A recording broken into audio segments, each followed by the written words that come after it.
Hello, welcome to another Friday video on my channel. Thanks very much for tuning in and watching. So what's happening this week? Well, we're already 1 month down, already 5 weeks in to 2026. The time just seems to be getting faster and faster. So 47 weeks left. Now, why am I picking that number? Because there's 46 weeks left, 45, it's just a steady countdown as the weeks go by. Well, it came to me intuitively to figure out like how many weeks left. It's 52 minus 5 is easy maths. But why is 47 important right now, even though like 46 weeks left might not be so important next week, and 48 the previous week? You get what I mean. You get where I'm going with this. Well, 47, well, 4 is about stability. It's almost like that, the square, the shape of the square, 4 sides. That's always about stability. So that's where we are. We've sort of, the snake's tail's had its kind of last little shake. Some of us may have had a little bit of a bite of the snake energy just to remind us what we've got to clear, what we've got to face, what we've got to own up to, all of those things. I've discussed those in the previous videos, so if you haven't seen any of them, please, they're all in my video list of this group of videos for Friday, so go and check them out. So the 4's all about stability for the coming year. It's about getting yourself on a level playing field, ready to springboard into this amazing fast moving energy of 2026. And that's where the 7 comes in, because 7 is about life path, direction, making decisions that benefit you irregardless of what other people want of you. So there might be a lot of job moves this year, or there might be a lot of realization that where you're currently at is not serving where you want to be by the end of the year or beyond. You might start a new business this year, or you might actually pick up a previous business that you'd just let stagnate because it wasn't working or it wasn't the right time, or basically, you're picking up a baton that you've put down because the energies are different. So the results will end up different and end up a lot more positive.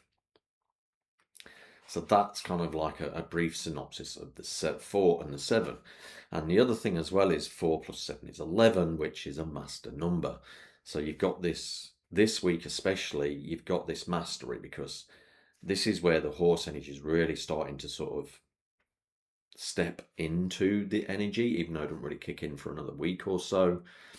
Well, interesting enough, another 11 days. And I'm just looking at the time here.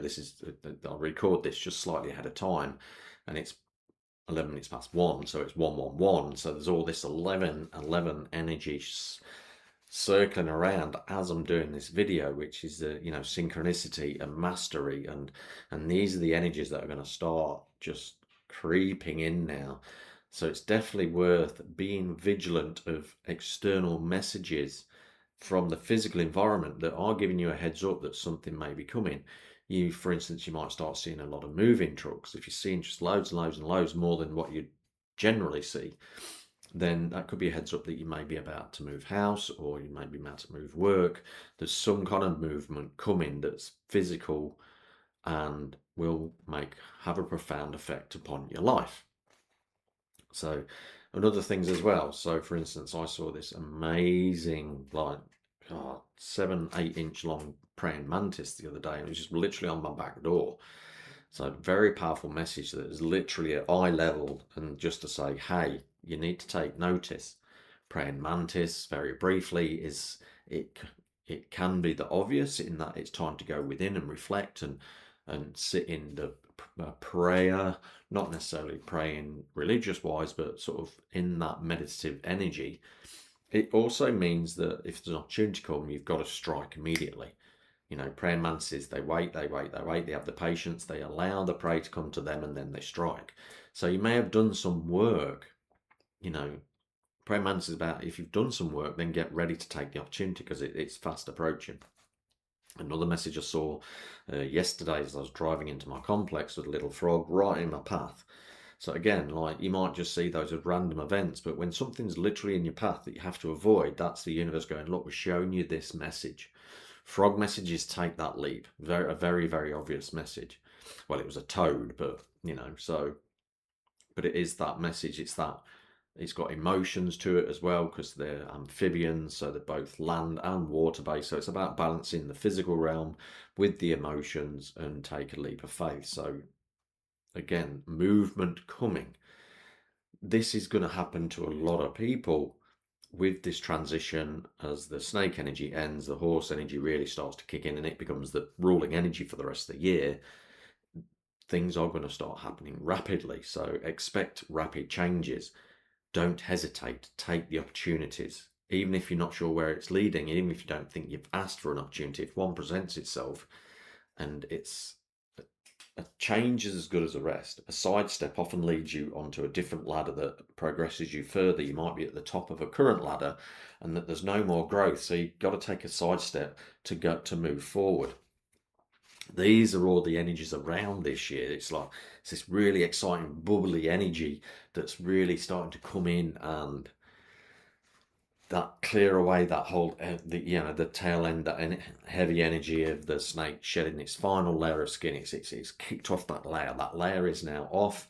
Its new skin is starting to shine. It's starting to get back into its normal self, but with that new layer, that new layer of skin, that new energy, the new belief about self, and safe in the knowledge that you've just let a lot of old stuff go that no longer serves you. So it's a really, really great time. Yes, you've got February the 14th coming up, which is that commercial love, but because as a whole society as a whole, we've really bought into this. It has generated a natural energy of love throughout February.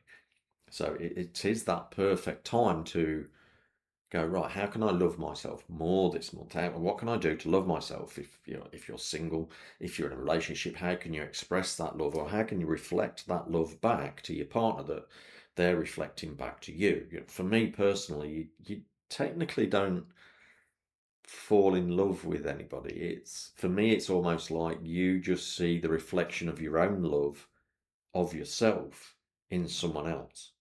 So if you are in this really amazing relationship where you do truly and deeply love the person you're with, it's a reflection of how you feel about yourself. And if you feel that, because the thing with love, you don't feel it all the time. Because if you felt it all the time, that's not real love. It's desire, I suppose, because you haven't reached the level where you're actually receiving it and seeing it as a reflection. And you don't need to reflect yourself back every day to remind yourself how much you love yourself. Yeah, you can rewind and watch that again to hear what I said because I'm channeling. So I just can't remember what I just said. It just flows out, and I trust that what's said, and as long as you're listening, if you're watching this, then it's something that you need to hear. And the good thing is, if you are watching it, you can pause, go back a few seconds, and listen to it again in the flow. So it's a very powerful month for cranking up the self-worth, the self-love exercises, and chasing after your wishes and dreams and hopes. Although I'm not a big fan of hopes and dreams because they're a bit wishy-washy. They're a bit like, well, it's not really real. I want to chase my goals. Okay, I set an intention. This is what I want this year. Right, now set the intention. Now I'm going to work backwards.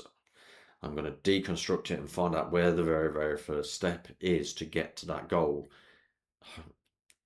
As long as I do it well and it's meant to be that way in divine timing, and it happens when I'm chosen for it to happen. Divine timing can sometimes, well, divine timing always plays out more than our own timing. So when it hasn't arrived at the time we want it to, then that's our impatience. So we're just not aligned with divine timing. And that's okay. Everything always turns up exactly when it's meant to. And it's the opposite. So things always leave when they're meant to.